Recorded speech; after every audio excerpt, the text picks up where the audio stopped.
August the 13th. It is the regular meeting of the Town of Spencer Board of Aldermen, and we are officially called to order. We have all board members present this evening, and Alderman Muhammad is going to give our invocation.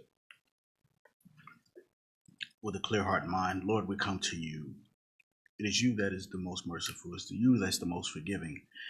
We want to do all things in order as you guide us for the town of Spencer and cover our scholars throughout the county as they move forward in their endeavors for school. In your name we pray. Amen. Please rise for the Pledge of Allegiance. I pledge allegiance to the flag of the United States of America and to the republic for which it stands, one nation under God, indivisible, with liberty and justice for all.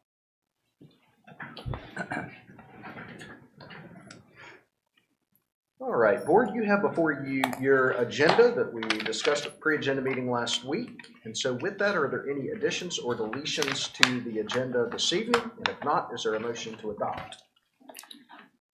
Move to adopt the agenda as presented. Okay, there's a That's motion second. to adopt by Ms. Sledge, second by Mr. Muhammad.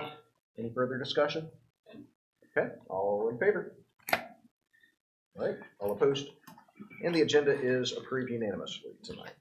So we will move forward with our recognitions, and I will turn the floor over to Mayor Pro Tem for a few recommendations or recognitions that she has. I'd be glad to recommend them too. I hope all of you saw the paper this afternoon about the 22nd Hall of Fame inducted into the Rowan Salisbury Sports Hall of Fame. And I'm going to recognize our 3 North Rowan members who were inducted. I'm going to start with Coach Jim Baker. Most of you will probably recognize his name. His father was Walt Baker at the high school, and his mother, Carolyn Baker, who taught PE. So Jimmy was destined, I guess, to be a teacher and a coach. He graduated from North Rowan High School in '74 after being a standout basketball player all 4 years at North Rowan. He then went on to coach for he then went on to play for Catawba and came back later as a coach for Catawba. While at Catawba, he won 12 championships and had 344 wins over 20 seasons. Some of you will recognize that he know his name from coaching at Central Cabarrus. When he left Catawba, he entered the realms of high school, and again he was smashingly successful. His teams went 95-1. That's unbelievable. Won 2 state championships, and he still wasn't through. He is now coaching at Cannon School in Concord area. So he has made a very, very successful career and name for himself and North Rowan during his career.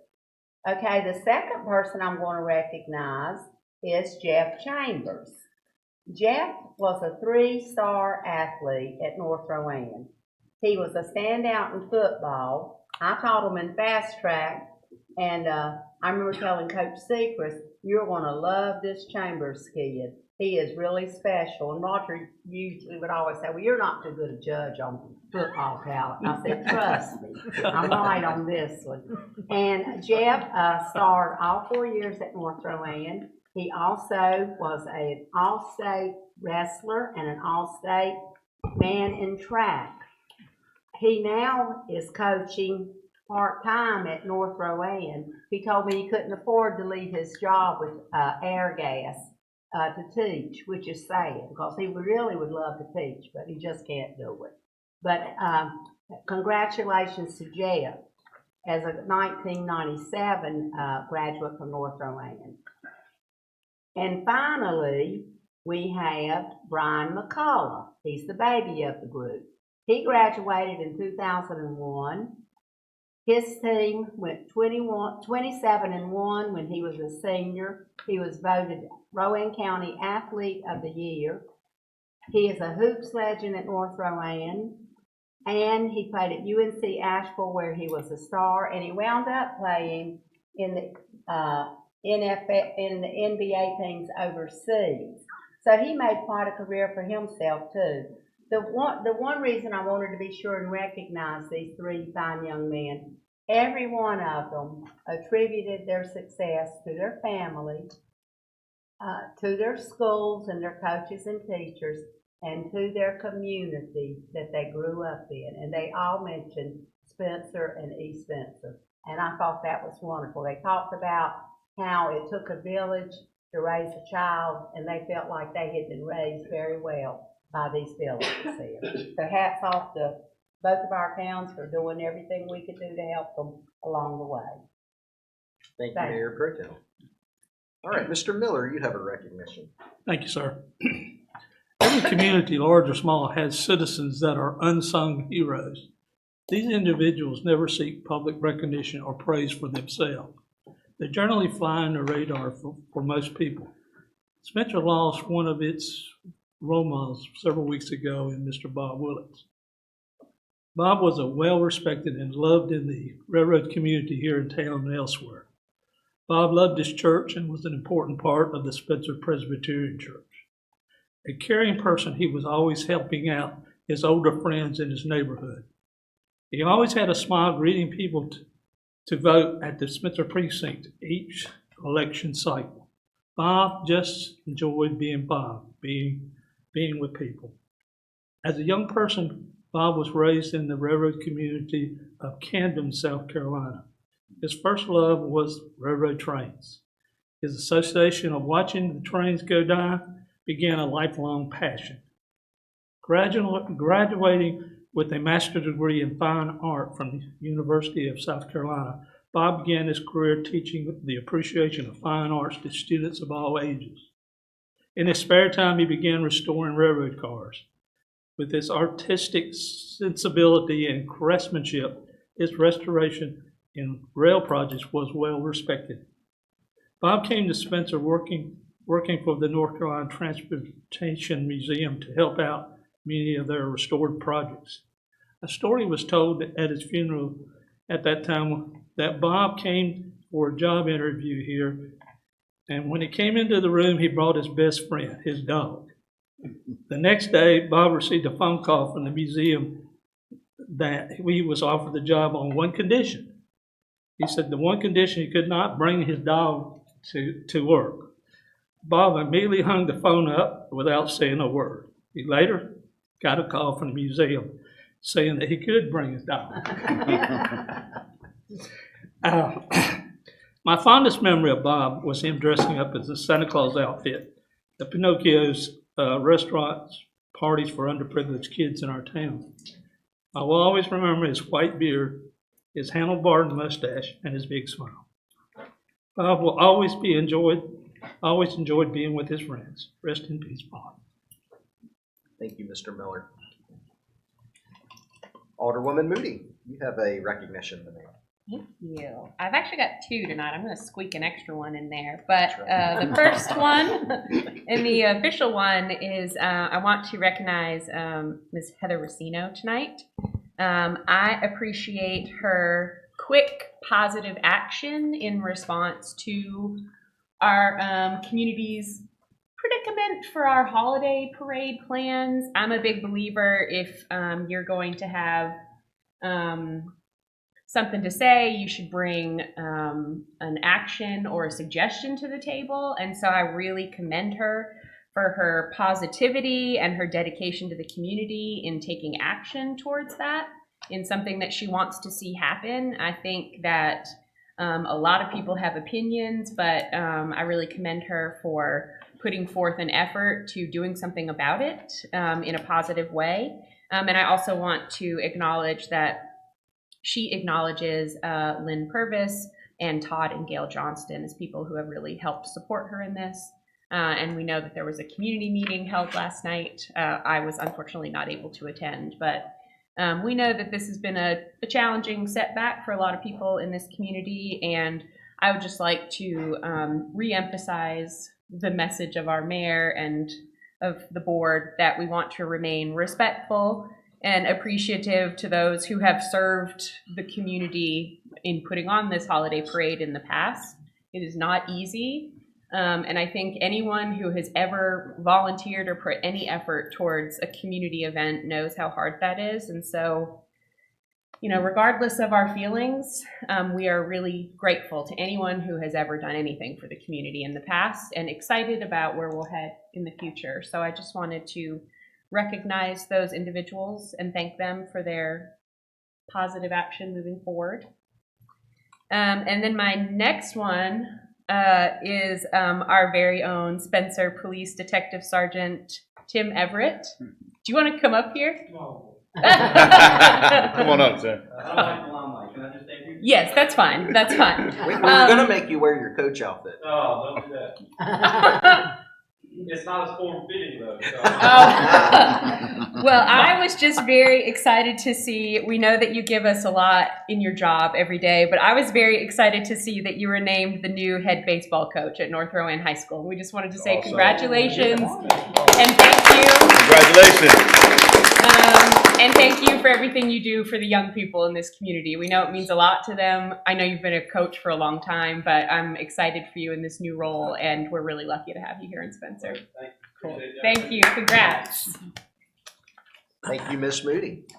And Mr. Franzese, you have a recognition. I do. Thank you, Mayor and members of the board, for a few minutes to brag on our staff. We have an outstanding staff, and our mission, of course, is to serve with effective, responsive, and collaborative teamwork so that we can be a model community. That happens on a daily basis, but every once in a while something happens that just jumps out as a demonstration of what it looks like to do that, but also to really go above and beyond. And I'd actually like to invite our Fire Chief, Michael Lanning, to come forward as I'll continue telling this story. So I have come to understand that our fire chief made a personal effort to check on a resident over a recent period of time. This happened due to the fire staff responding to a medical call, and the resident shared a fear of dying alone with no one knowing about it. And to provide peace of mind, Michael made a point to stop by 3 times a week to touch base and make sure that everything was okay. After several weeks of this, there was yet another medical call for the fire department at the same location, and the resident was experiencing a mental health challenge. And wanted to go to the hospital to receive help, but expressed another concern of being in the hospital, who might care for the pet that was also there. And Chief Lanning explained that his team could also help in that regard to ensure the pet was fed and cared for in the case of a hospital stay. And in the same process, another concern came forward, and Michael discovered that the home was not in a condition that was going to be conducive to good health and cleanliness. And it was really the worst conditions imaginable, from what I understand. And the resident was very embarrassed and ashamed about this, and concerned about actually being homeless because of it if the property owner found out about the condition of the property. So this caused him to realize another way to help this person in need. He concluded that if the home could be cleaned thoroughly, it would not only lessen the anxiety and stress that this person was experiencing, but hopefully encouraging it to be kept better in the future. And Chief Lanning asked for permission for fire staff to return and clean the home, with the only stipulation being that it would be maintained, and there was eager agreement to that. And at this time, I'd like to invite Public Works Director Joel Taylor to come forward as the plot thickens. Oh my gracious. So when the day came to start cleaning, Michael called Joel to request a few extra trash cans, knowing that one wasn't probably going to cut it. And Joel not only agreed to help, but instead of just bringing the trash cans, he brought a garbage truck, our backup truck, and spent several hours working alongside the firefighters, cleaning each room in the house until everything was was done that needed to be done. And while we're not in a position to provide this level of service to everybody in town, I really want to personally thank Michael and Joel and all those who stepped up in this situation to show care and concern for somebody that had nobody else to help them. This was life-changing for the resident, and hopefully that person's going in a positive direction. An example of the teamwork of our staff. We have an outstanding group of professionals that serve this community. They provide, the expected services day to day, but they also go above and beyond when it's the right thing to do. And really appreciate y'all stepping up with your teams in that way. Absolutely. Thank you. Thank you.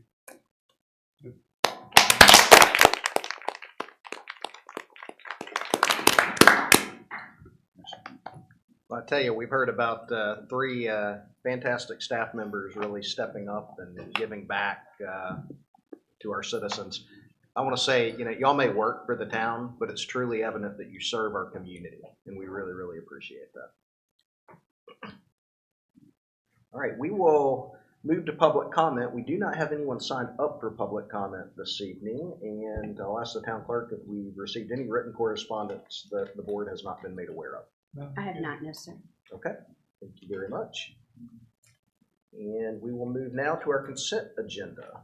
So board, you have several items on your consent agenda that we discussed last week at pre-agenda meeting. Is there a need to pull any of those items? And if not, is there a motion to approve? I move to approve the consent agenda. Okay, there's a motion by Ms. Sledge, second by Mr. Howe. Any further discussion on the consent agenda? All right, all in favor? All right, all opposed? And that is approved unanimously. Next item, we will consider authorizing the town manager to execute an agreement with the Civic Federal Credit Union and Local Government Federal Credit Union. And before we do that, we're going to receive a presentation this evening. Mr. Franzese. Yes, thanks again, members of the board and mayor. We have Leanna Lott here, and I believe you have a presentation for us about this, but well, I don't really have a presentation. I apologize for that. I'm a little unprepared. My name is Leanna Lott. I'm a senior engagement officer with Civic Federal Credit Union and Local Government Federal Credit Union. And actually, a couple years ago, I met one of your lovely council folks here, Pat Sledge, at one of your community events that we were a sponsor of, and struck up a conversation. And I'm so lucky we have established that relationship. And discussed with Pat, a matter of fact, at the North Carolina League of Municipalities Conference back in April, some changes that are going on with local government and Civic Credit Union. Just to give you a little background, Local Government Federal Credit Union was established back in 1983. We were born out of State Employees Credit Union. Up until that time, anybody that worked for the state or for local government here in North Carolina were all members under State Employees Credit Union, and the North Carolina Banking Commission filed a lawsuit that said anybody that's in local government can't be a member of State Employees Credit Union because they weren't state employees, they were local government employees. And state employees lost that lawsuit, and there were folks in local government who said, we still need to have a credit union. So they got together and filed for a charter and formed North Carolina Local Government Employees Federal Credit Union, which has since been shortened to LGFCU. At that point in time, we entered into a service agreement with State Employees Credit Union to use their branches to be able to service our members across the state of North Carolina. And we've had a wonderful relationship with them for the past 41 years. We are two separate entities. Local government and state employees are governed by two separate board of directors. We serve local government, that's any full or part-time employee, any elected official, any volunteer with any local government, and their immediate family members, that large umbrella that falls over the local government community here in North Carolina. As it has been, anybody that wants to become a member of local government would go in State Employees Credit Union and proceed to open their accounts and continue using those branches across the state and the Cash Points ATMs. Several years ago, probably longer than I know of, discussions were started for local government to move out, so to speak. And the initial plan was back in 1983, local government credit union was going to be established, get out on their own, get their feet wet, and run from there so that we would have our own branch network. That didn't happen. So for the past 41 years, we have been paying rent to our parents and living in their basement, which has been a great relationship. But it's always time. There comes a time when the child needs to move out, and the parents accept that. So several years ago, the discussion was started on how we could do that. And that's where Civic Federal Credit Union came into play. We needed a way to continue to serve our members and have a platform to do that. And since we didn't have it, we've created this credit union from scratch, so to speak. Civic was created to continue to serve the local government community. There are several things that we are able to do with Civic. We service not only just personal accounts of local government employees and volunteers and their families, but we also serve small business accounts here in North Carolina. There's a lot of the fire rescue and EMS community. We do a lot for them. We do a lot for volunteer fire departments and EMS rescue. We do commercial lending for them. That was run through Civic Federal Credit Union. That's one of the reasons we established that. It used to be all run, our personal accounts with local government and our commercial accounts with local government were all serviced by State Employees Credit Union.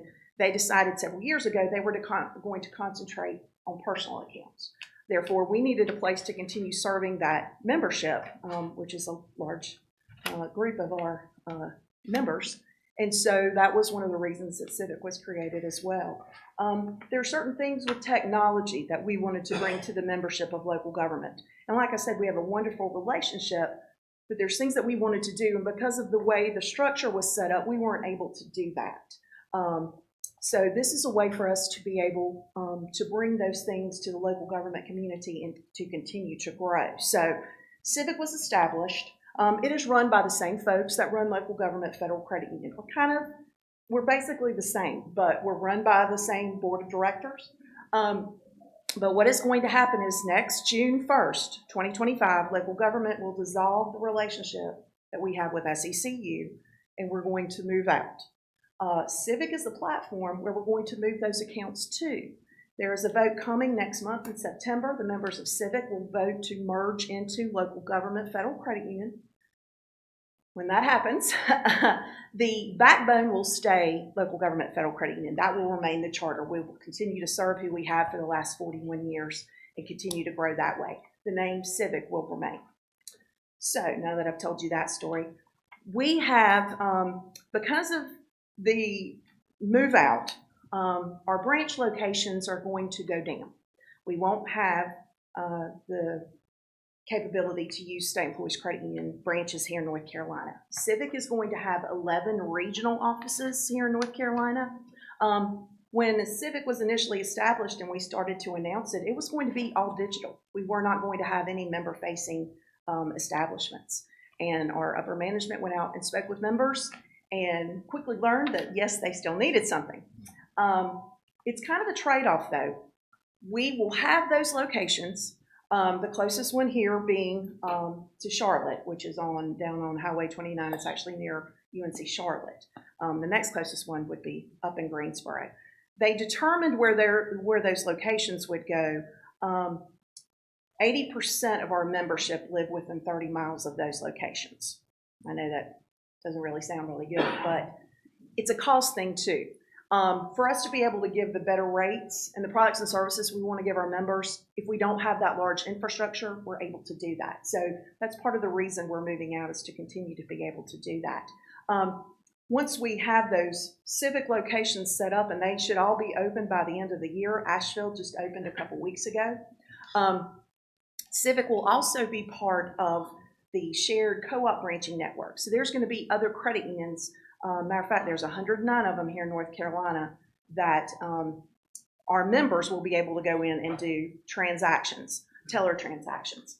The co-locations, which is why you're here, these are going in places we're trying to find local governments to partner with, where we come in, we actually bring a tablet, set up a little kiosk, it's not a lot to it, where members of Civic and right now local government both could come in, use the tablet to be able to access their information, and also contact our Experience Center with Civic if they had questions or needed to do so. It's of no cost to the town. Basically, we just ask you if you have a space and would like for us to do it. And after speaking with Peter and Pat a couple weeks ago, well, a month or so ago, thought it might be a good idea to try. At this point in time, I think we wanted to talk about possibly having it open for the public. If at any time you guys decide that this is not feasible and don't want to do it, that's okay. Again, there's no cost to you. There's, we want to make it as simple as possible. So what that would entail is us coming, we would have a banner stand and a small little stand with some materials in it for Civic. And then we bring the kiosk. We don't even use your internet. We have service of our own and a contract so that the tablet would be able to be used by anybody. And I think we determined that it would be open during business hours, 8 to 5. So that's really it in a nutshell. I apologize, I don't have any pictures, but there's really not a lot to it. It's basically a tablet on a stand with a band. We're kind of low key, but we really hope that you would be willing to do this for us. This is going to provide a space, since we don't have locations like we do. It's a co-location, and we've also partnered with the city of Newton to have one of these. Theirs is actually only for their employees. It's up in their HR department. The town of Surf City, theirs is actually set up in one of their fire departments. We also have one with the Central Pines Council of Government, and it is set up, I think it's for public use as well. So if you would consider having it, we would be so happy for you to, we would be excited to be able to let our members know that this is a place that they can come and service their accounts. Nobody here would have to worry about doing anything with the tablet as far as taking care of it. You don't have to answer any questions, nothing to that effect. We're basically just needing a place to put it. So sorry to have taken so much of your time, but I wanted to make sure I gave you as much information as I possibly could. Well, thank you. You said you didn't have a presentation, but that was a I fantastic didn't, but does that make up for it very well? Okay, Fantastic. great. Board, are there any questions? I have, go ahead. Go ahead, go ahead. Forward looking, assuming we approve this, and this sounds like a wonderful idea, so you got me. Okay. But forward looking, if there were a way to secure it in a way that could be used outside of business hours, is that something that would be possible, or is it 8 to 5 regardless? So, Well, I mean, I guess that would be up to you. I don't know. We're not, like I said, we're partnering with local governments, so depending on where it is, we've talked about even looking at libraries or, other fire departments, something that would be a little more conducive for after just not 8 to 5 hours, Sure. that sort of thing. So if that's something that you folks talk about later on and would like to move, or would like another co-location, we're happy to do that and consider that if that would be something you'd want to do. Yeah. And one thing I can add is, for this to start with, we're thinking this building, we had explored a little bit with our fire station of whether it might be a more accessible time-wise, but it's just we don't quite have the right place and quite the constant availability due to, if there's a call, et cetera. So we think this is the better location. We actually think where Chief File is back in that corner might be a good little spot to host it, actually, while we're open for business hours. Somebody can come into this room that's generally during the day pretty quiet and not kind of having to use it out in the lobby, et cetera. And so we could just work with folks that want to come in and let them in here. And of course, this isn't, it's public, but it's public in the sense of members of the credit union, which of course are affiliated with other local governments. So that's the audience. But in the future, we're thinking about our future fire station facility could be a location that could accommodate it better once that project happens. But we think this would be an idea to start with. And Leanne, through the tablet, the individual can reach your service center and have a face-to-face conversation with someone there. Yes, they can. So they'll actually, up until June 1, they can access lgfcu.org and civicfcu.org. And they can log in and actually see their accounts. They will log back out when they are done and walk away. Nobody else will have access to that. But if somebody comes in and is a member of Civic and wants to speak with someone in our experience center, they can audio, video chat with those folks. They can also email and text at any time.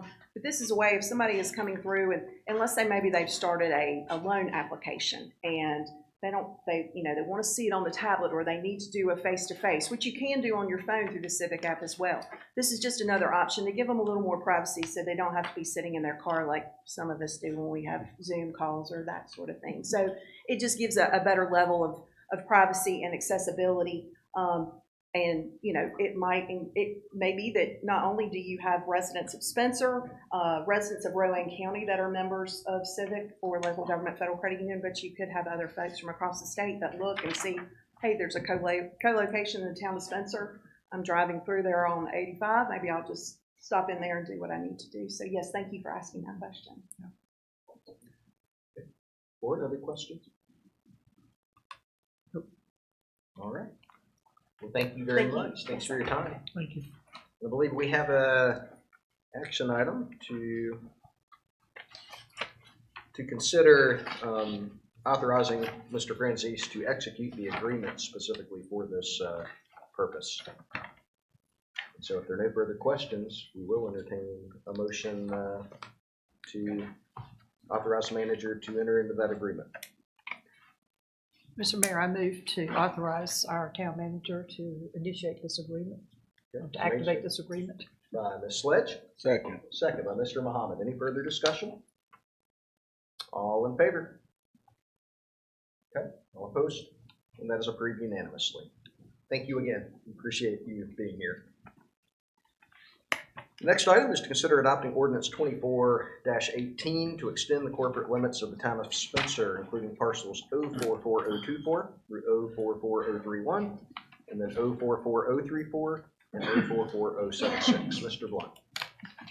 Mayor, members of the board, as with most of our annexations, you have seen this presentation over and over again, but for our viewing audience, I will run through it very quickly. This is property off of Lincoln Avenue, which is off of 3rd Street, Hollywood, whichever it is at that point.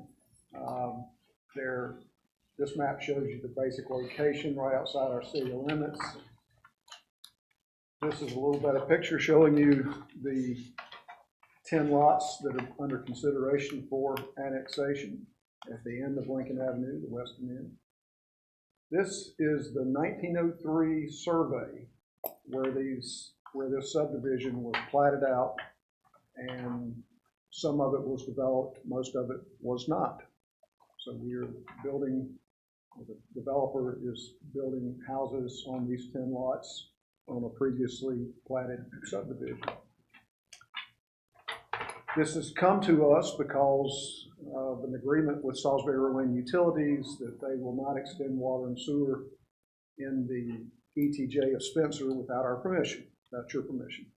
And in this case, while there was a 3/4 inch water line that was running to the 2 existing houses, SRU determined that was not large enough to serve 10 more houses, and the changeout required an extension of the line, which kicked it into our agreement.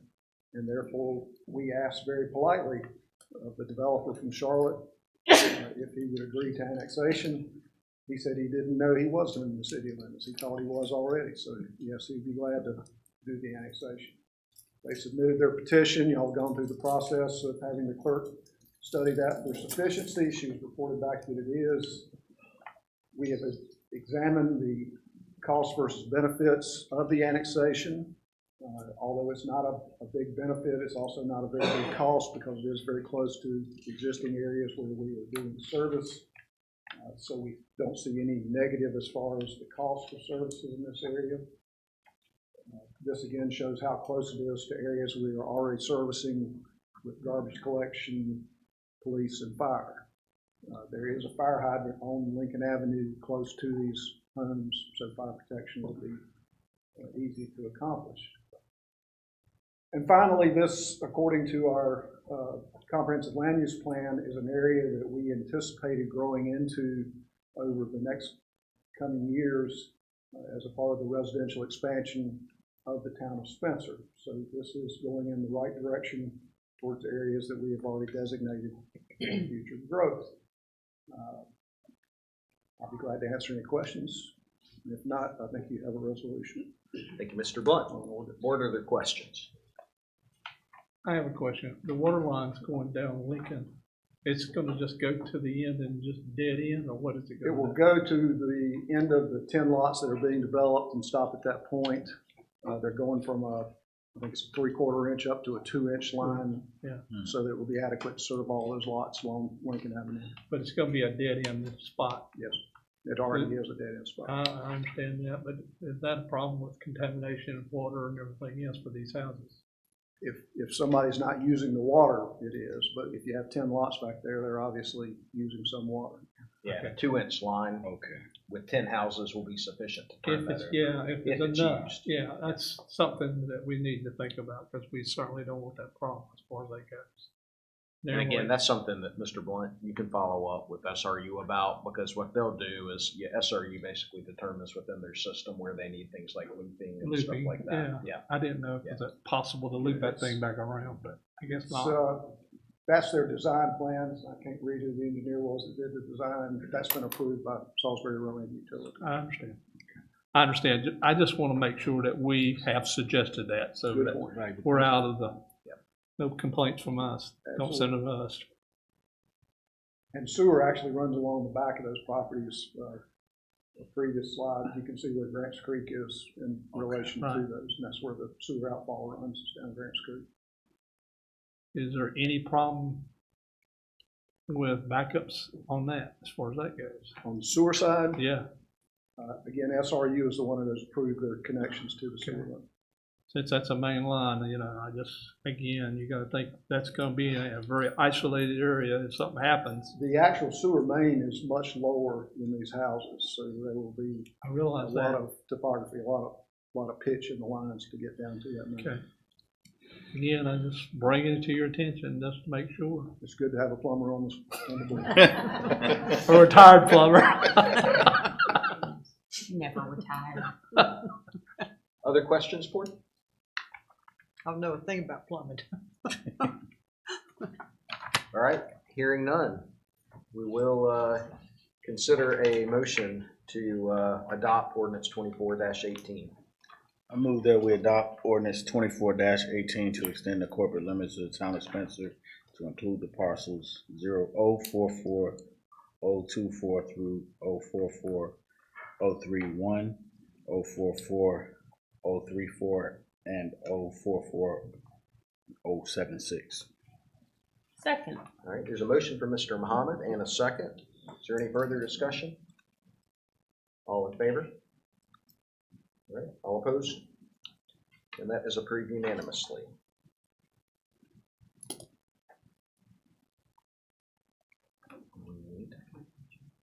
Do you need a statement of sufficiency for that No, and reasonableness? Okay. it's not there in zoning. Okay, that's correct. All right, next item is to consider adopting ordinance 24-19 to amend Spencer's Development Ordinance, Article 8, Section 8.4-4, to better regulate detached single-family homes in the MS zoning classification. Mr. Blunt. Again, you heard this on Thursday night, but I'll run through it again for the viewing public. This issue came up in my mind when I was contacted by a developer about 2 lots that were zoned MS.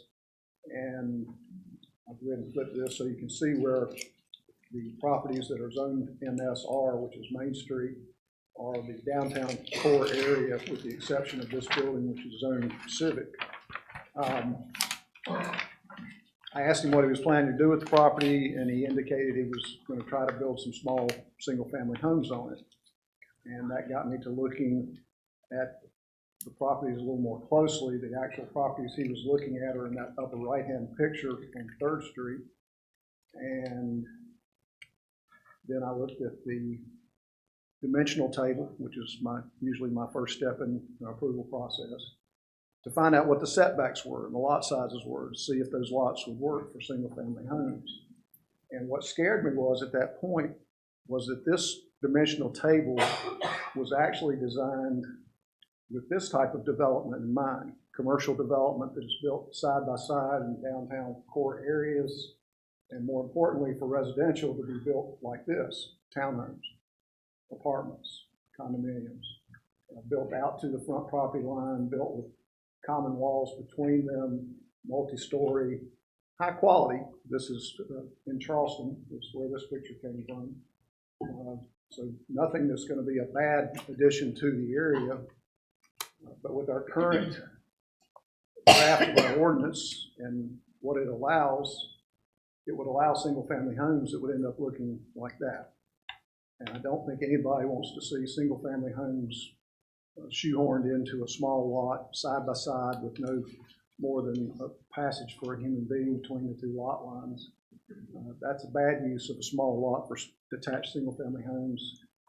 This was a good use. This is our RMST zoning classification. Small single-family homes, minimum lot size 5,000 square feet, minimum width 43 feet, I believe, 12-foot front setback, 4-foot side setbacks. Makes for a nice house, nice lawn, small lawn, obviously, but a lawn, place to park your cars, good place to live. We're seeing this kind of development all over Spencer, and it's working out very well for the small lots that we have left over. So, how to solve that problem? Thought about a number of ways to go about skinning that cat, and being a lazy guy, I came up with the easiest one to do, which usually is the best one to do also. So I was going to add a footnote to the dimensional table that basically says any detached single-family home built in this zoning classification would have to follow the dimensional table for RMST, and that's what that is. So what I'm suggesting to you is to approve a text amendment that says that. Back up to that. That is the actual text amendment, the underlying text there is that single-family detached homes built in the MS zoning classification must be built to the RMST dimensional table classification. Be glad to answer any questions. Thank you, Mr. Blunt. Board, as a reminder, we held the hearing for this last week, that's similar to the annexation that we just did. And so with that, we'll open it up for questions from the board. And if there are no questions, we will consider a motion to adopt ordinance 24-19.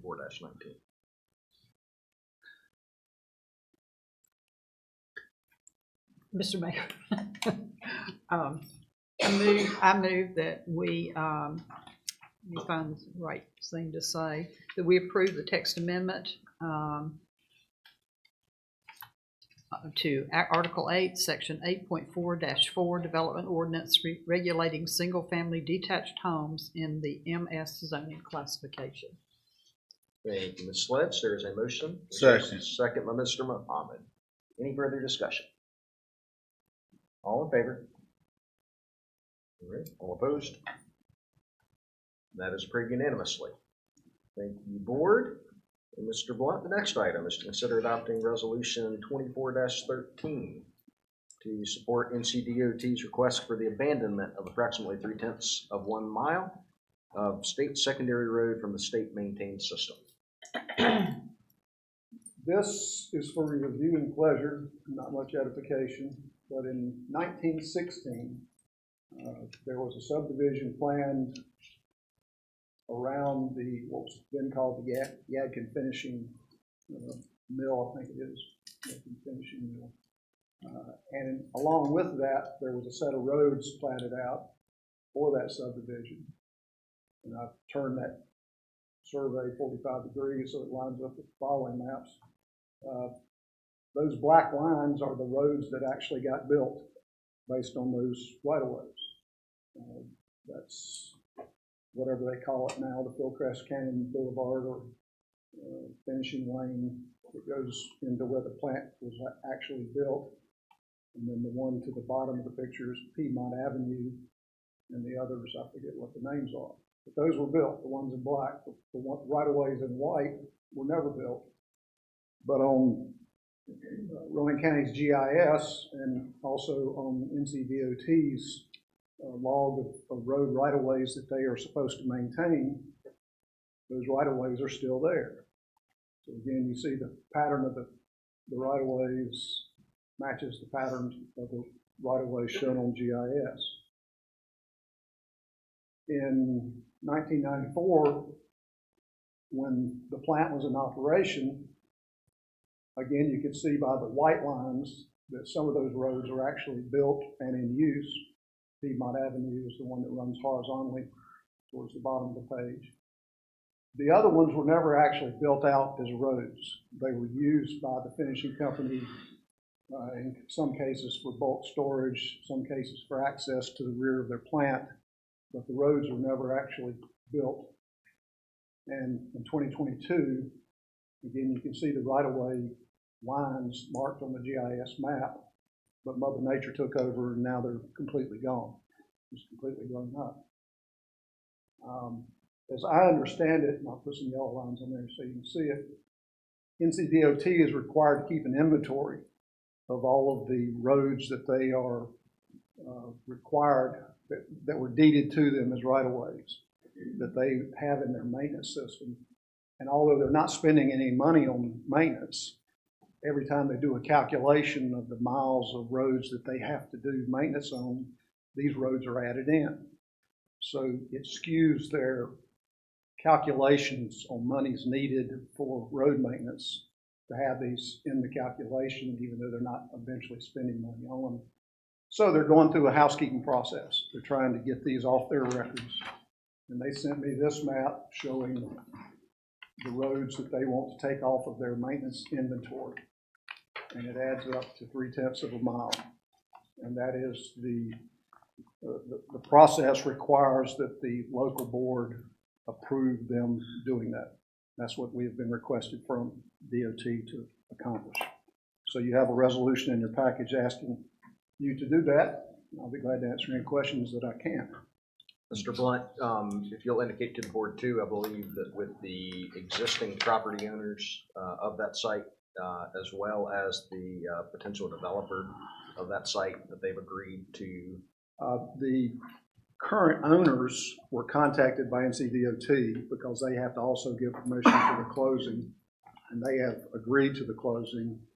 The current owners contacted the current developer to make sure that they didn't have any problem with it.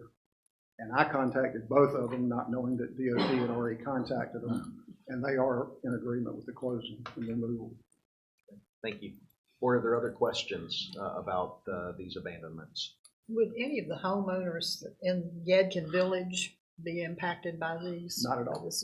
Oh. These are, again, I can't get it to go back right now, but these were roads that were never built. So they were never used for access to their homes. The part that you think of as Yadkin Village, the Piedmont Avenue goes down and then turns to 2 other roads. And it's those 2 other roads that have most of the residential development on them. So Piedmont Avenue is going to stay open. Just that little piece on the left end there is going to be closed. Okay. And I say closed, it doesn't exist now.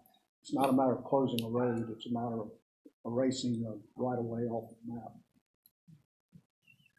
Theoretically, this property is in Rowan County's deed, isn't it? It's not ours, is that?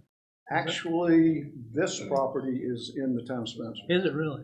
Yeah, all of the old finishing company sites. To the left of that map is the village of Yadkin, or whatever this is actually called. That's in Rowan County. Yes, right. So everything to the right of that line is actually property in Spencer. Otherwise, in our corporate limits. Right. Yeah. Yeah. And Otherwise, they would be going to Rowan County for permission to close it. And they probably are. Yes, sir. There's some speculation here, but just assuming for a second that a future developer, current developer, whatever the context is, were to use the current plat and not revise the deeded rights of way, that type of thing, which I would imagine they would in some capacity, they would be our roads anyway, right? It's not. Because it's in the town of Spencer. Okay, so we're not giving up anything we don't already have. And we're not giving up the roads that are already developed. Sure. Those will remain under NCDOT maintenance requirements. And to some level, they maintain them now, the actual roads that are in there. Don't maintain them real well, but there's not a whole lot of traffic on them.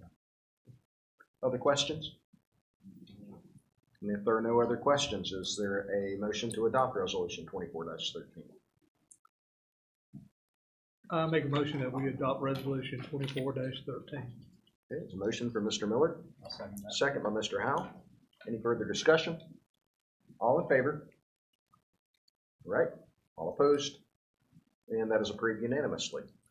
And with that, we will move into Mr. Blunt's departmental report for the planning department. You have my written report before you. I'll be glad to answer any questions. Thank you, Mr. Blunt. Board, are there any questions on his report? I got a question. I see that you have looked at some evidence of some work down at Willow Creek. Can you inform us a little bit on what's going on down there? As I unfortunately had to tell you 6 months or so ago, the original developer could not get financing worked out to develop the property. He allowed his option on the property to elapse, and we basically, in my office, I took the file out of the top drawer and put it in the bottom drawer because it was a dead project. We had already rezoned it. We had already annexed it. None of that changed. Sometime after that, I heard from another developer who was looking at the property, and they eventually took out an option on the land and started their development process following the basic same site plan that the original developer was working from. In recent weeks, probably last week, I talked to the developer about, he was asking for a timeline for the development review process for his what's called construction drawings or engineering drawings. And he indicated that his contractor was working on those drawings as we speak, which tells me that the project looks like it's moving forward, which is good news. I don't know any more details than that, and I don't know anything other than the fact that it will be a similar project to what it was before, something over 1 million square feet in 2 buildings. All right. Also, this truck stop, give us a report on that. How's that coming? Truck stop, in a panic, called me up. The owner from Raleigh finally contacted me. Very nice gentleman.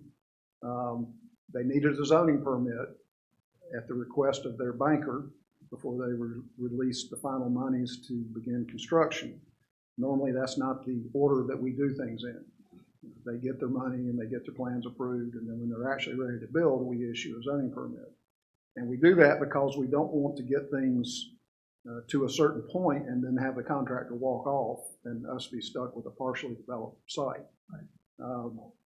But to help him out, as Spencer is like to do, like the manager just told you, I said, I'll help you out with your banker.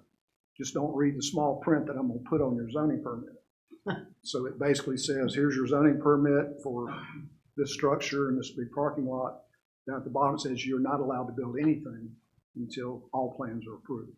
So we took care of Spencer and we took care of this gentleman at the same time. They have done the rough clearing and grading. They have gotten permits for their erosion control, their what's called their pre-construction or construction level water, stormwater management system. NCDOT, I believe, has granted their driveway permits. They are still willing to work with us on the access road that we're always trying to make happen, which would shift their point of exit from their facility a little bit, as far as shifting Montclair to the west a little bit. But we just hadn't come up with the money to make that part of it happen. If you look at their development drawings, they've actually drawn it in there both ways so that we can do it as soon as we can find a way to make it work financially. Okay. So in my mind, that project is moving ahead. I know who the occupants are now, but I can't release that. That'll be up to them to release that publicly when they're ready to. But it's good news for the town. Thank you. Other questions for Mr. Blunt? I asked him last night about the de-annexation question. De-annexation is something that happens from time to time, but we had a gentleman who had actually not too long ago had his property annexed and had come in frustrated with dealing with a government entity that was not helping him move forward with his development plans. And therefore, he did not want to be annexed if he couldn't develop the property the way he wanted to.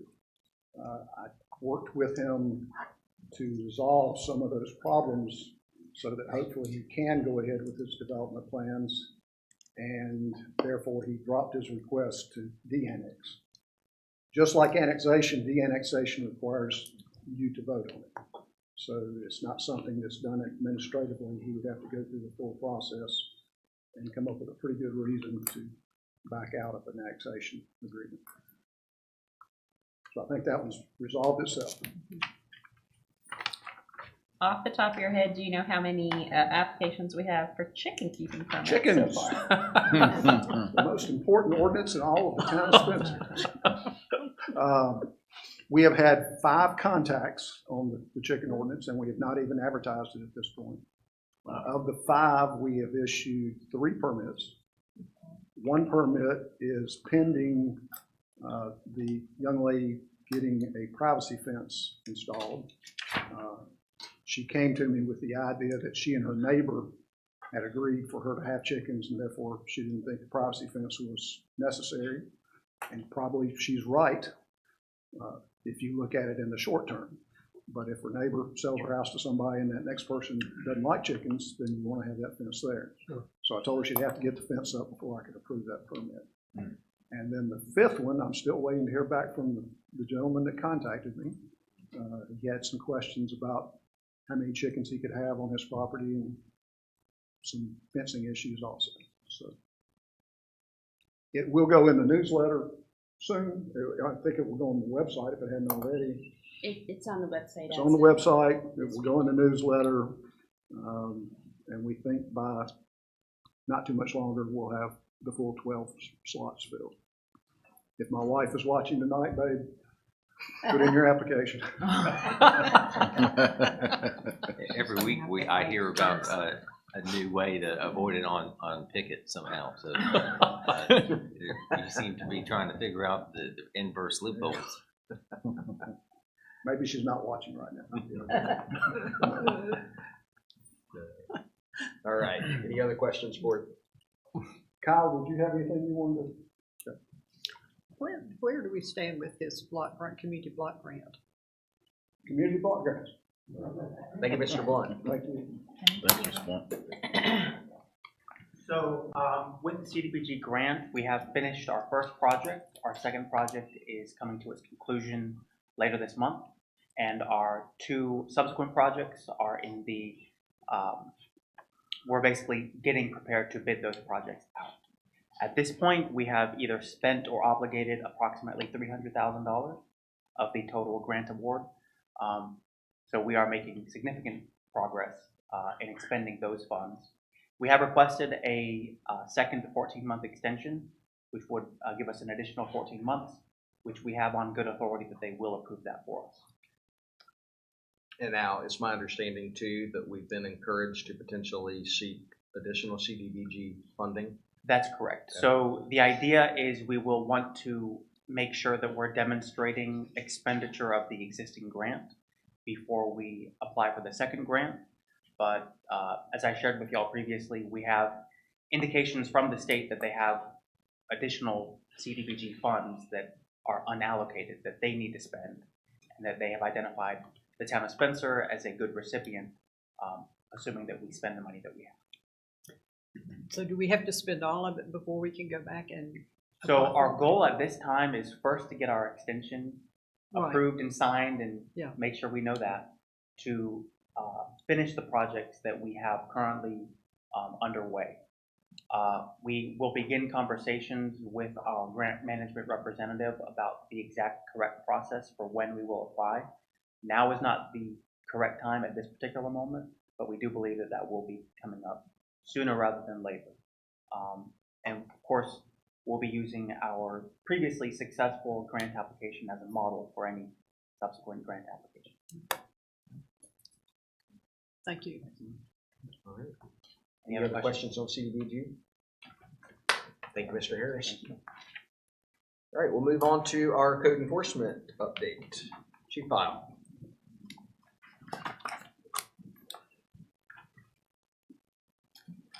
Good evening, Mr. Mayor, members of the board. Good evening. I have provided the standard code enforcement report. I will tell you our code officer is working really hard right now to try to stay caught up, if you can imagine.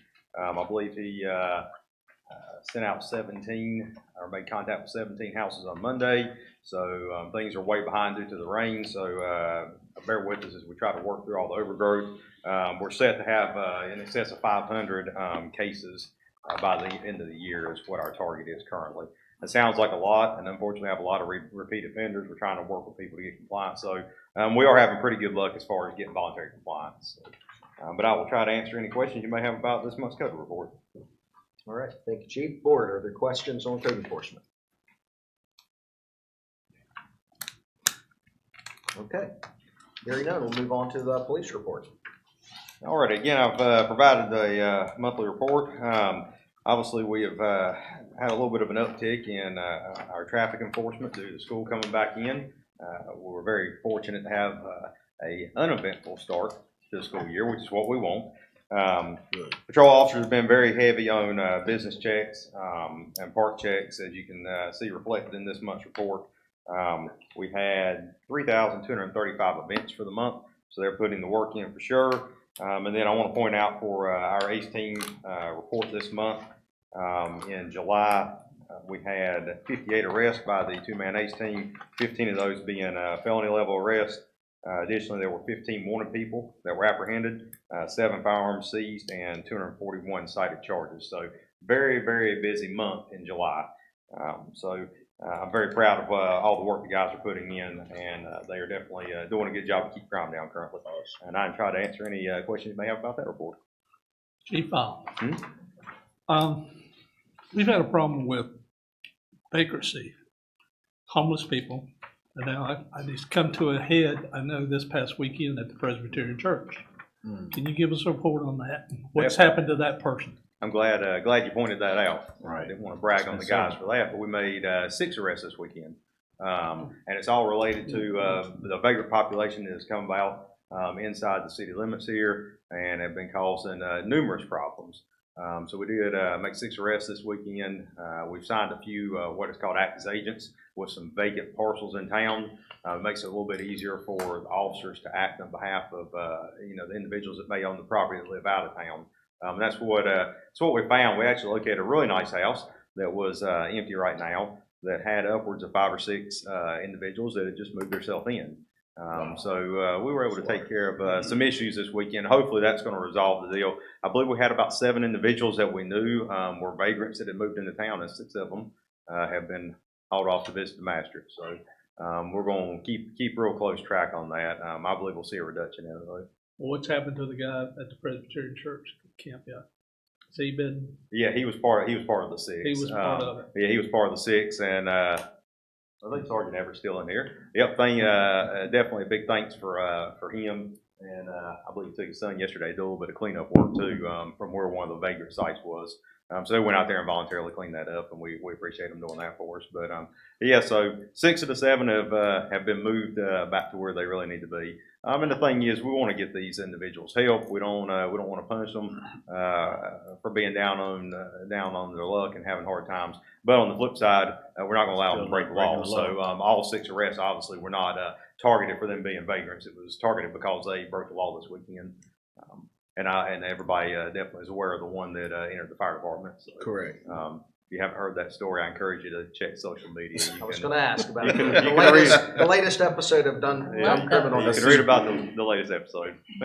Main thing is hope we keep that enforced pretty tight because we don't need that situation. Yeah, we actually met about that. I met with my staff about that. We're having a zero tolerance policy towards it. And the good thing is that, we still have ordinances in place inside town that prohibits, begging and panhandling that's still enforceable, and we can ask people to move on. So we're definitely have a zero tolerance approach to it. So if we catch anybody that's a vagrant that's causing issues that are against the law, then we're definitely going to take action on this. Chief Fowle, I wanted to just send you a piece of good news that I heard about our police department. I happened to meet a lady a week or so ago, I think, who told me that while she and her husband were out of town in Virginia, their 2 younger boys borrowed their car and came to drive, and they got pulled over in Spencer, and the officers involved were undercover agents who called their parents or called their grandmother and got that resolved without creating a big problem for these young men. And she was very grateful for that. And she said, those people in Spencer are just so good. She said, they've been so nice and so helpful, and we're just so grateful. Definitely, definitely. Yeah, well, I appreciate the kind remarks. Like I've told the board before, you know, we always, our officers don't just go out and give people tickets to punish them. If we think a warning or something as what you spoke of will fix the issue, then certainly we'll go that direction. Obviously, according to the report, warnings don't always work, and we have to do other things. So, but we're very happy with the way things are going. Thank you. I'll also add that I have recently heard from a former chief within the county, just commenting on the fact that they were very, very impressed with what you were doing and our officers with law enforcement in Spencer. Perfect. Thank you. Right. Thank you. Thank you. And no shots fired this month. That's a yes. All right. Fire Department, Chief Lanning. Mayor and Board, you have my written report before you, and I am willing to answer any questions that you may have. All right. Thank you, sir. Questions from the board? So now that you're doing sleepovers at the fire department, where can we sign up? Yeah. I guess just come in, I guess, is the Okay. thing now, so. Challenge.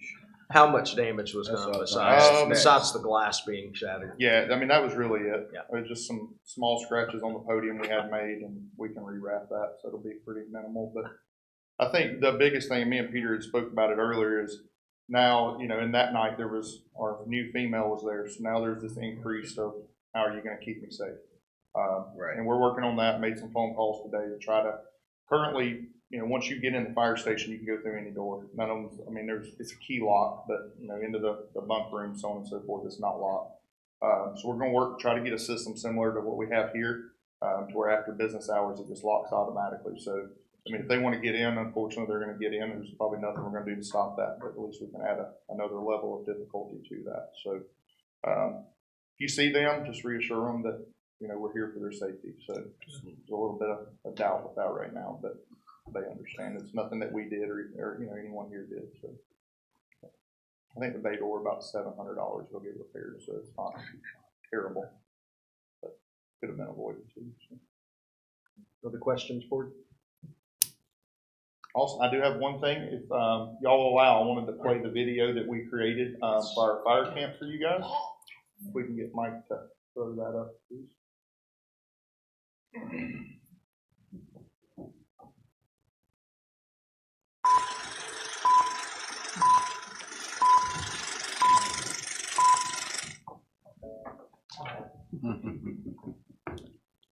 I'm not a stranger to the dark. Hide away, they say, 'cause we don't want your broken parts. I learned to be ashamed of all my scars. Run away, they say, no one will love you as you are.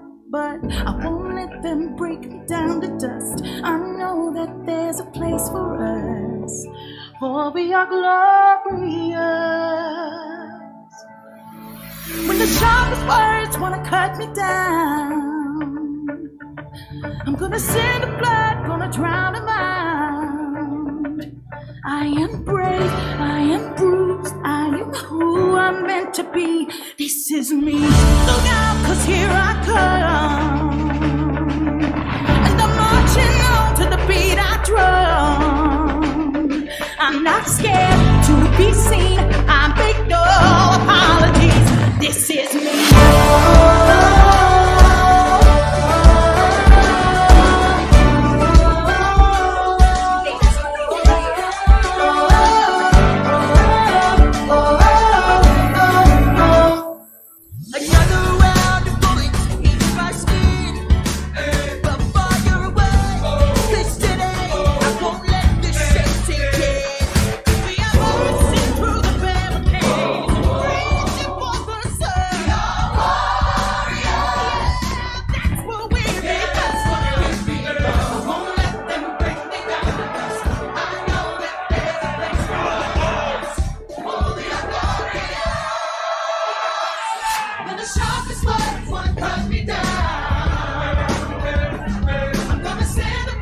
Gonna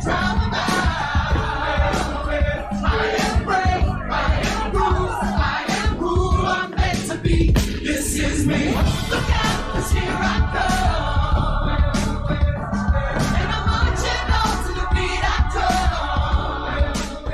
I'm not scared to be seen. I make no apologies. This is me.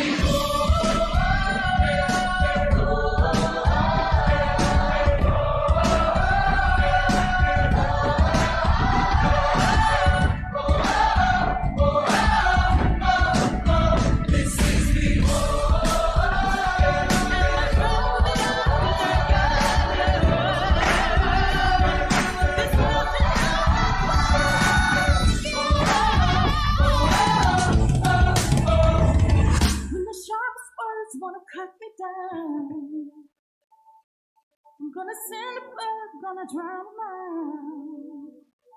This is brave, this is bruised, this is who I'm meant to be. This is me. Look out! There it was. There we go.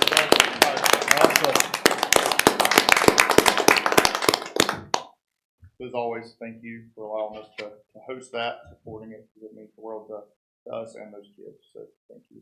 Thank you for all the time that you invested in it and your staff. I know firsthand how much the kids enjoyed it, at least the one that I know. Hopefully they all went home tired and went to bed. But Thank you. thank you for doing what you do. Appreciate you. Thank you. All right, board, next is our Public Works report. Mr. Taylor.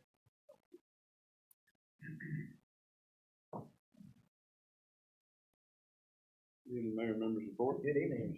I can't follow the video. I'm sorry. Come on. Yeah, don't have anything like that. So, our regular services, we are running a little behind on the brush and the mowing. Hopefully be caught up by the end of the week. Storm last week kind of threw everything into a little bit of tizzy. We did fare well though. We didn't have a lot of flooding issues like some of our neighbors. We did have a few trees down, nothing major. So I think we did really well. Reminder though, the trash service will be a day late on the week of Labor Day, which will be the first week of September. The school groups will be returning to Standback Forest from September the 4th through October the 4th. So I don't have specific dates. I'm just talking to Mrs. Cruz. We've got the portable toilet set up for them again, and we'll have everything for them. Probably 3 days a week. That's what they did last time. So, but they will be here for that whole month. The fall mulch giveaway, the date has been set for October 5th, which will be the first Saturday in October. If anyone wants to go ahead and they can go ahead and reserve loads, whatever they want. We have plenty. So, and it's time for us to grind again. So we'll have plenty after that as well.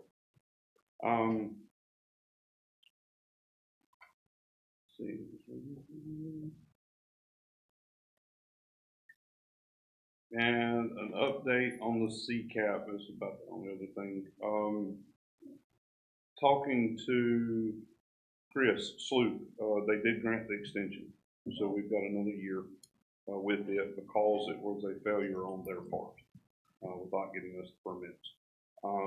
Supposedly a new director has gone in on their side, has taken over, and they have found what the problem was with our permits.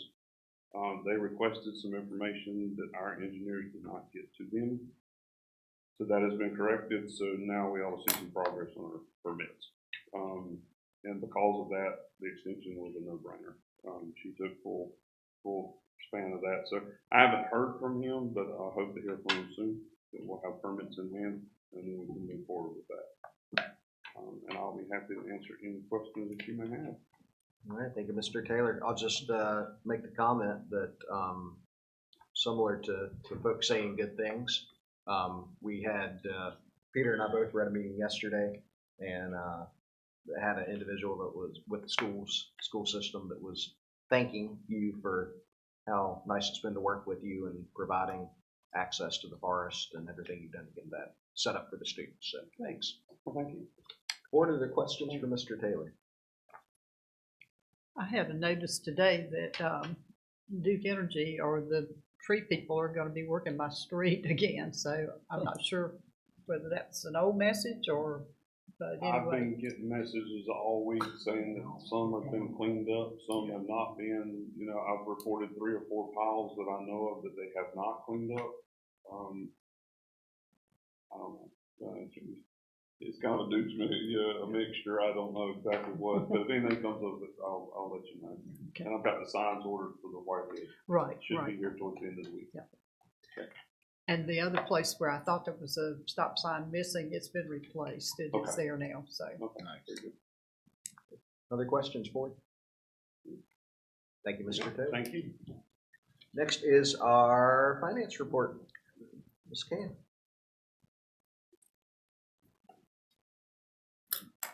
Good evening. Good evening. You have my report in front of you. Looks, things are moving right along with there's nothing really outstanding right now, you know, just being the first of the year, but I just wanted to let you know that our auditors will be in the office Monday, Tuesday, Wednesday of next week for our field work. And I put into some other reporting types to give to you guys, so just kind of just a different view of things. So if there's something that stands out or something that you have questions on or that you would like to see, if you'll just shoot me an email so that I can kind of look for those kind of examples. Just, you know, something different for you guys instead of all the numbers and all the lines together. So that's just what I would like to work on. So any suggestions or comments would be great. So if you have any questions about my report? I did wonder about whether some of the line items about workman's compensation, is that insurance or is that? Yes, those are insurance expenses for each of the departments, and we've expended the majority of that. Yes, Okay. that comes in the first of the fiscal year, and we pay that at the first. Okay, so You pay that's it's the premium. insurance premiums. Yeah. Okay, okay. Yes. Yeah. Okay, thank you. Any other questions for you? Just a comment that I always appreciate all of your efforts to make this as easy to understand as possible for those of us who are not as fiscally as intelligent as you are. Thank you for that. But if there is something that you would like to see or you don't understand, let me know, and maybe I can make that a little bit clearer in the future. You know, if it's another type of report or something, a graph or whatever, you know, if you'll just let me know what you would like to see, it's just easier for me to provide that, you know, than to say, hey, what about this? So, okay, Thanks, Heather. cool. You're welcome. Thank you. Thank you very much. All right. Ms. Ward, next is our library report. Right. So this past month was the end of the Wild West Summer Reading Program, which I thoroughly enjoyed seeing all the pictures on social media of the kids having a good time singing songs and listening to stories. And the last 2 events, they learned about lassoing and also horse care. There were a couple of mini horses that Saving Grace Farms brought over, which I couldn't make it over, and I was kind of sad about that. But and Beverly, Miss McCraw, she always does such a great job with the crafts and snacks, and she also put in her report that there were several new families who joined on that last day, and they have signed up for library cards. That's exciting. Awesome. Thank you. Board, any questions on the library report? Okay, we will move on to the town manager report. Mr. Francis. Okay, well, thank you all once again. I want to start off by giving some credit to Anna. You'll notice our cover pages in this agenda packet have a nice new fresh appearance, which I certainly appreciate the time that Anna took to make that change and update, and I think it's workable for everybody involved, and hopefully you find it useful to have a little bit of a tweak on the format. I know I sure do, so thanks Anna for all the things, but that's just one thing that jumps out for me with this agenda packet. And you'll recall I shared this just after it happened, but we did host the teachers from around the state to a civic seminar here in Salisbury and Spencer This is a program that our Managers Association has had an emphasis on for some time, and there's historically been a 2-day teacher seminar to help make sure we're having our students learn about local government the way it happens here and not the way necessarily you see on TV. And this was the first seminar that's happened since 2019. We got it back going, and actually Civic is a big partner in our ability to do that as an association. There's been a big, enormous level of support that's going to our Managers Association from Civic Credit Union. So we appreciate their partnership in making that happen as well. And our friends at the Transportation Museum and the Department of Natural and Cultural Resources played a big role as well in supporting the seminar in general, but also hosting a very nice dinner train experience for the participants. Really enjoyed themselves. I think we'll have a few field trips and visitors, etc., to result from that. So the Salisbury Avenue resurfacing, we got another update this week. We continue to ask about that, and what we have been told as of this week is they're planning to come around Labor Day. So that's about the most specific update I've gotten in a while, because it's usually said that you're not going to see them until after. And but this time it was a positive statement. They're going to be here around Labor Day is what they're saying. So we have our fingers crossed now. 2024. Right, this year, September. It was sometime in the next month. But you're right. Maybe it's Thanksgiving next time. But of course, we have Race to the River coming up in September, right? On the 21st. So we do hope that if the work occurs, gets started, then that the window can. And we made sure they're aware of that. We're working on coordination for the race, et cetera. So that's what we're hearing. I'm sorry to interrupt you. Question on that, and you touched on something important. I mean, basically, once we get past Labor Day, there's a lot of downhill type activities. I mean, not physically downhill, but it quickly moves to mini activities toward the end of the year. Yep. Do we have an ability to, say, impose is a strong word, but to suggest a kind of a drop dead date where if we don't start by this, can we just kick it into next year? Well, I guess the two things I'll say about it is, once you get past a certain point, which I guess is usually around December, but it could be earlier, they don't do it so much because of the temperatures. But in general, our understanding about this work is that it's going to be nighttime work, overnight work. So the impact, Polar Express visitors aside, should be minimal on the day-to-day operations of what they're doing.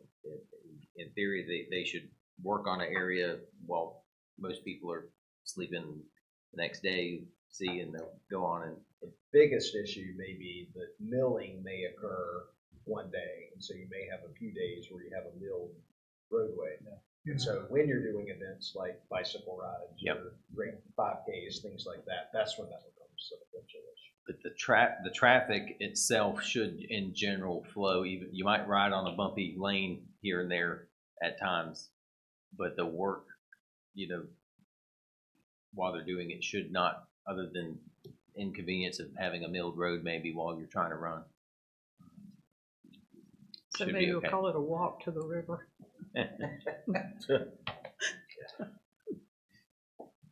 If there's any questions, I'll be happy to answer. Thank you, Mr. Francis. Board, any questions? Okay, hearing none, we'll move on to requests and comments by the mayor and board members. We'll start with Mr. Miller. Thank you, Mr. Mayor. Each time we do this, comments and everything, we're always expressing our appreciation to our staff tonight, listen to our recognitions. And I was very impressed with everything being said. In some ways, I wish we understand what's going on. Unfortunately, 90% of the people in Spencer don't understand this. They don't understand what kind of people we actually have. I mean, we can put it on Facebook and we can do all kinds of things, but still people don't understand it. And I hate it from that standpoint, because we are very fortunate to have these people, and we say that every night about these things. But it was very touching tonight with all these appreciations and recognitions, because it was really good, great, I thought. On a personal note, we had a tree to fall at our church over the weekend, naturally, and I was getting up Monday morning sharpening my chainsaw. Mr. Taylor's crew beat me to it, so I appreciate you coming there and getting that cleaned up for me. But that was very nice of you to do that. And one final note, I enjoyed everybody's company at the Dragon Boat race. I thought we all had a great time. The weather was very ideal compared to previous years, and I thought we all had a good time. And I'd like to thank our fearless leader back there, Miss Harris.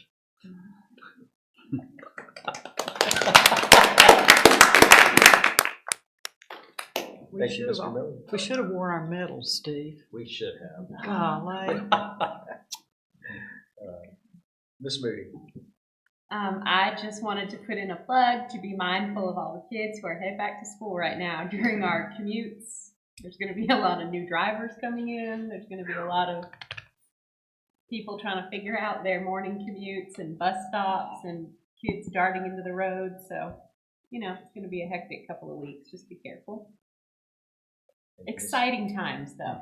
Very much so. Back to normalcy, at least in my household, which is nice.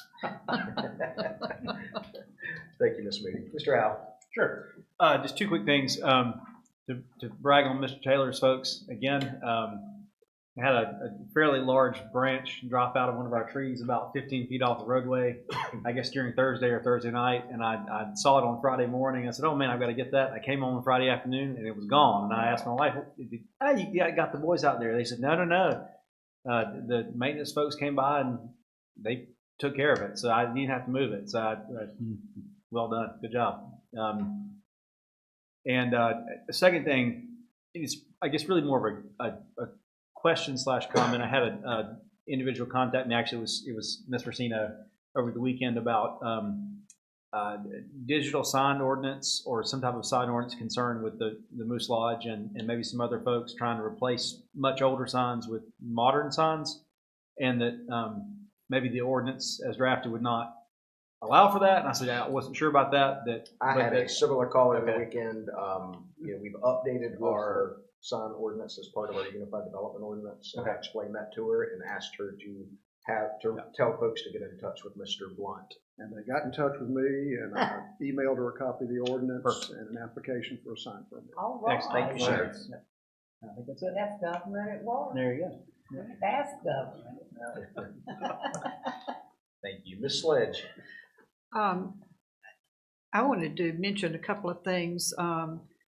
I attended 2 webinars this past week that were, I believe both of them came through Central Carolina, but it was a reminder about Fire Prevention Week, one of them, and it was talking about being sure that you check your smoke alarms and your CO alarms too, but smoke alarms particularly.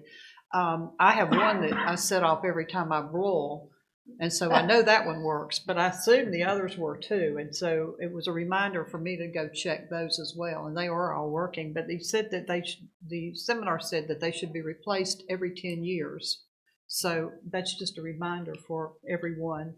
If they don't cook, set them off. The new ones will let you know to replace them every 10 years. They start chirping. And they won't stop.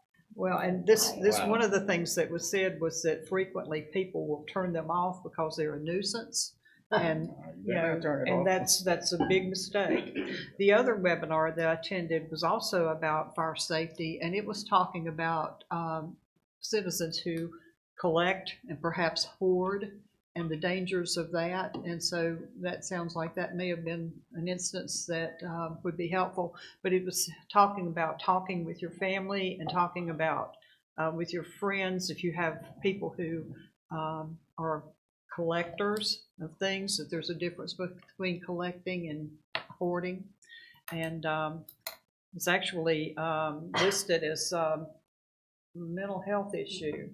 So it was very interesting to watch that, watch both of those presentations. So I just wanted to make you all aware of the fact that those kind of things are out there and can be accessed. So, Thank you, Ms. and Lynn. the other thing was, great job at the Dragon Boat race. We came in, we got a third place award in the consolation matches. I don't know what that means, but it was a medal nonetheless. But I think, didn't we finish something like? So we moved up in the classification. Right. And medaled, and so we're showing improvement year after year. Exactly. Out of 31, I think we were at 18th or 19th, depending on how you count. Yeah, I think it was good. And I will say, if we would have sandbagged a little more in the first heat, we probably would have been a C-class gold medalist. Yes, this is true. Well, and we were also at a I think we should disadvantage. retire right now. Where his eyes are gonna go. Yeah, we were understaffed and we were drummerless, so You didn't have a drummer? no. No. So He all got that promoted. considered, we did pretty well. But when we had more people, we actually went slower. It's true.